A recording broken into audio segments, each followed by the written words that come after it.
Il est 5h du matin, ici 5h20 exactement, et personne ne dort. Là, je suis en train de faire des courses avec mon guide et on part dans la Sierra Nevada pour rencontrer des communautés locales. Pendant 3 jours, je vais marcher dans la montagne, dans la jungle, pour aller à la rencontre de ces communautés qui vivent à l'écart des grandes villes. Le bus vient de nous déposer au point de départ du trek, mais pour nous avancer encore un peu, on va prendre des mototaxis pour aller vraiment dans la jungle et commencer à marcher à partir de là. Bye!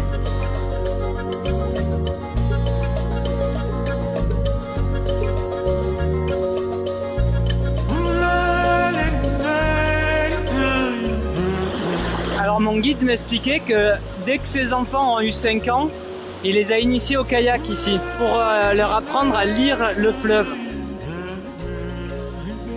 On arrive au premier village indigène qui est plutôt une petite communauté. Oh là, qui est plus une petite communauté, il y a quelques maisons.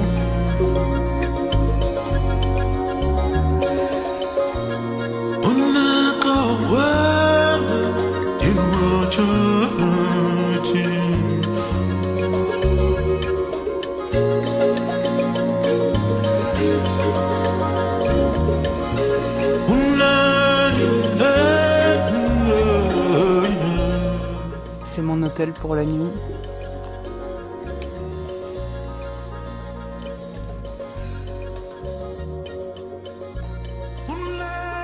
C'est 6h du matin, je suis en train de me promener dans le village pour faire quelques photos.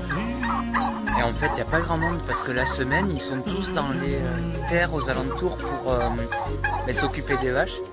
Par contre, j'ai mon petit fan club qui me suit. Et c'est cool, je vois là, on voit que des traces de pieds nus.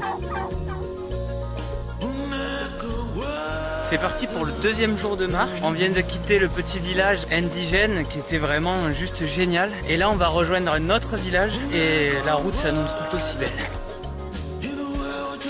J'aime bien parce qu'on est un peu conditionné aujourd'hui. À chaque fois que j'arrive au sommet d'une montagne, je me dis tiens je vais voir une ville au loin. Et là j'ai beau chercher, j'en vois pas. Et c'est ça depuis 2 jours. Voilà, ce soir on va dormir là, on va poser quelques affaires et on va aller un peu plus haut voir un village. Bon c'est parti pour le prochain village, il faut que je monte jusque là-bas dans un premier temps pour après aller voir un peu cette nouvelle ethnie.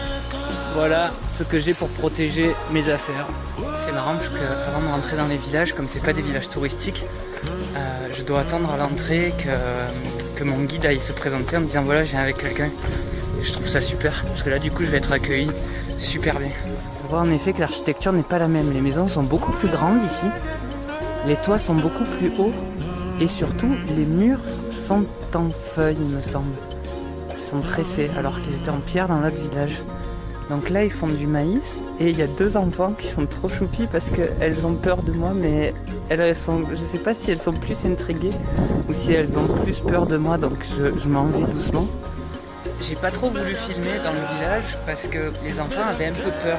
Du coup, j'ai eu confirmation de ce que je pressentais. En fait, ce pont a été détruit il y a plus d'une quinzaine d'années pendant la guérilla, pendant une des guérillas. Moi, mon guide, qui a 70 ans, a connu 3 guerres majeures ici. Et donc, depuis que ce pont a été cassé, il n'y a pas d'autre route pour accéder au village. Donc, les enfants que j'ai vus n'ont eu aucun contact avec la civilisation. Donc c'est pour ça qu'en fait il y en a un qui a pleuré et là j'ai dit bon on s'en va parce que je veux pas les gêner en fait.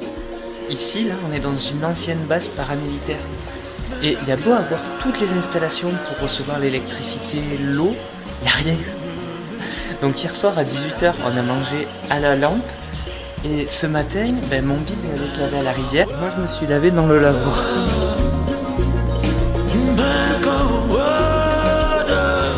On arrive dans le nouveau petit village et là on commence à avoir chaud quand même, c'est 8h30 du matin et je suis en nage.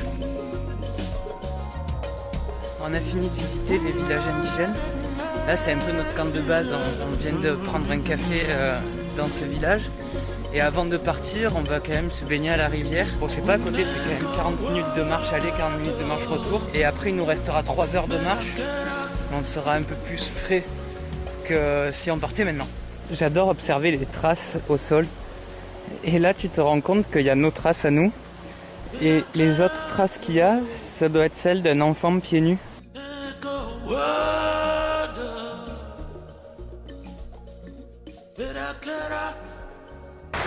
Je crois qu'on est arrivé à temps, hein.